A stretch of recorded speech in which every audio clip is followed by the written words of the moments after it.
On February 29th, 2024, a member of the Sonora Valley Police Department was involved in a critical incident in which they discharged a firearm, fatally wounding two suspects. In this incident, both suspects were armed with semi-automatic handguns and opened fire on officers as they attempted to make contact.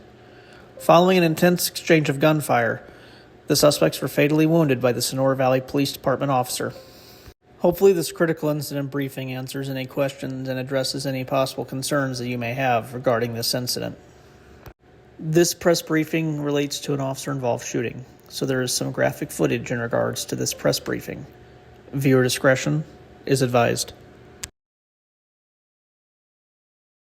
On February 29th, 2024, at approximately 10 o'clock in the morning, a member of the Sonora Valley Police Department was conducting a routine police patrol in the town of Grapeseed when they observed two vehicles driving at a high rate of speed on CV Road. As the officer attempted to stop both suspects, they immediately turned onto private property, driving at a high rate of speed. During this time, they drove onto private property located at 2027 O'Neill Way and drove behind a structure located on the property.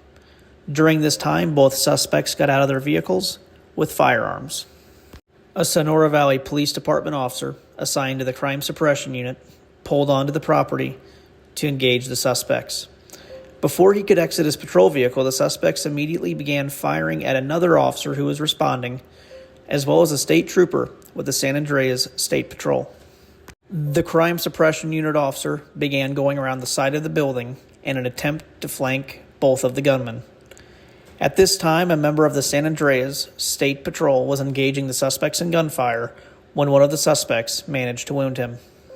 Seeing this occur, the CSU officer got a clear line of sight on gunman number 1 and began laying down gunfire. During this time, he managed to strike gunman number 1, fatally wounding him. With one of the gunmen down, the officer began to further move in on the suspect's location. As he rounded a corner, he observed gunman number 2 with pistol still in his hand in an ambush-like position. Fearing that he would continue to fire upon law enforcement, the Crime Suppression Unit officer discharged his weapon once again, this time fatally wounding gunman number 2. Once the scene was secured, law enforcement moved in and secured the suspects of their weapons and began rendering medical aid. At the same time, another set of officers provided aid to the wounded trooper. Medical arrived on scene and took the wounded trooper to the hospital for immediate treatment. Despite treatment provided to both suspects, they were both pronounced deceased at the scene by both paramedics as well as the Blaine County Coroner's Office. At this time, we will play both body cam footage from the Crime Suppression Unit officer with the Sonora Valley Police Department, as well as surveillance footage from the property. This is graphic footage, so viewer discretion is advised.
At this time, we will also present to you still photos showing both suspects with firearms actively resisting arrest during this incident.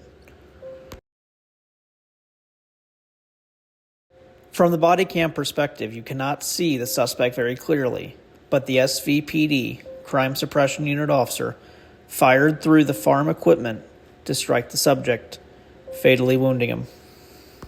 Right before the Sonora Valley Police Department officer fired the fatal round, you can see the suspect, gunman number 1 in this case, in the process of actively reloading a semi-automatic handgun. The body cam shows the SVPD officer fire a singular round, fatally wounding gunman number 2. What the body cam doesn't show clearly is that gunman number 2 was still in an active combat stance in an attempt to possibly ambush officers with a firearm in his right hand. Fearing that the suspect at any moment could fire his weapon, once again, possibly wounding or killing an officer, the SVPD officer fired the fatal round, striking the gunman in the head. At this time, we will play the sequence showing both gunmen going down. The first clip is enhanced, will show the shooting that led to the death of gunman number 1.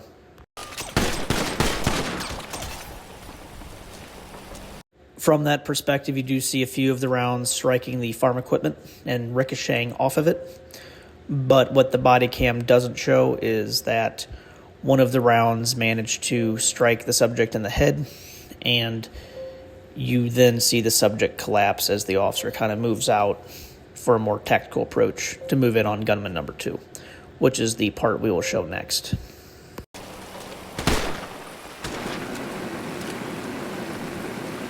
In that footage, you can see that the SVPD officer discharged a singular round, which struck gunman number 2 in the head, fatally wounding him. But also in that clip, you do see the round did penetrate the subject's head and then struck a gas propane tank, which caught on fire. At this time, we will show you the same perspectives of both suspects going down, but from the surveillance footage perspective.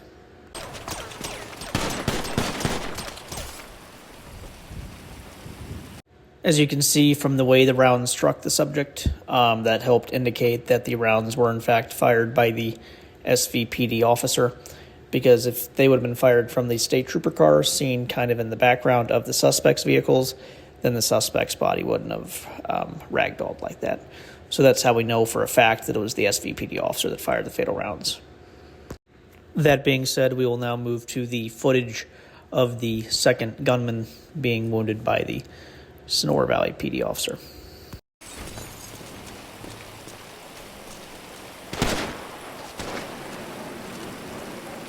Not only did we use the footage from the scene to indicate who fired the fatal rounds, wounding both suspects, but we were also able to utilize ballistics to also determine that the rounds that wounded both of the gunmen fatally were in fact fired by the SVPD Crime Suppression Unit officer.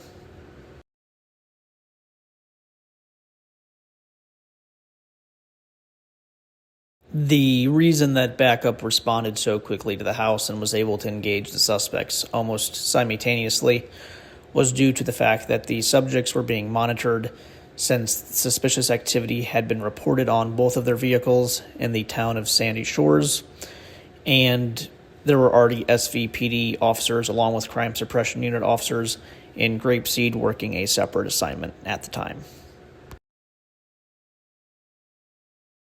This is still an active, ongoing investigation, but in regards to generalized departmental policy, there is no procedure on how many suspects you're able to, wound or fatally shoot.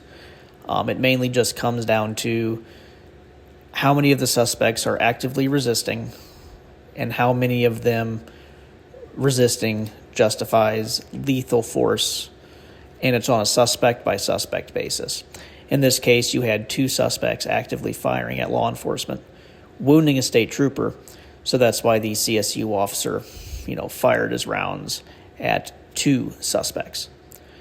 In the regards to the flanking of the, building, how he kind of went around the back, that's actually more of a, technique and or a strategy, which, it's not really a policy thing, but it is definitely, approved to handle a situation safely without putting yourself at risk. And that seems to be what the officer did in this case, because the suspects never even realized he was there, because he never took immediate gunfire. He flanked the suspects from behind, and the suspects didn't really know he was there, because had they known, then one of the suspects at least would have probably engaged him. At this time, both of the suspects' names are being withheld due to them being connected to another active ongoing investigation, and releasing their names and/or information could possibly jeopardize those other active police investigations. The CSU officer's information is being withheld at this time as well, due to some of the sensitive nature of his duties as a crime suppression unit officer. At this time, the investigation remains ongoing, with the lead investigating agency being the Grapeseed Police Department. This is due to the incident occurring within their jurisdiction, as well as none of their officers discharged their weapons in this incident. Therefore, they're an independent law enforcement agency. The San Andreas State Bureau of Investigations is conducting an independent investigation into this incident. This is being done in accordance with state law. The Blaine County District Attorney's Office will then receive the findings of the investigation provided by both the Grapeseed Police Department and the independent investigation conducted by the San Andreas State Bureau of Investigations. Once reviewing the facts, the evidence, and the findings of the investigation, the District Attorney's Office will then determine if the officer's actions were justified and in accordance to San Andreas state law. That concludes this critical incident briefing presented by the Sonora Valley Police Department. Hopefully it answered any possible questions and/or concerns you may have had regarding this incident. Thank you for watching, and have a good rest of your day.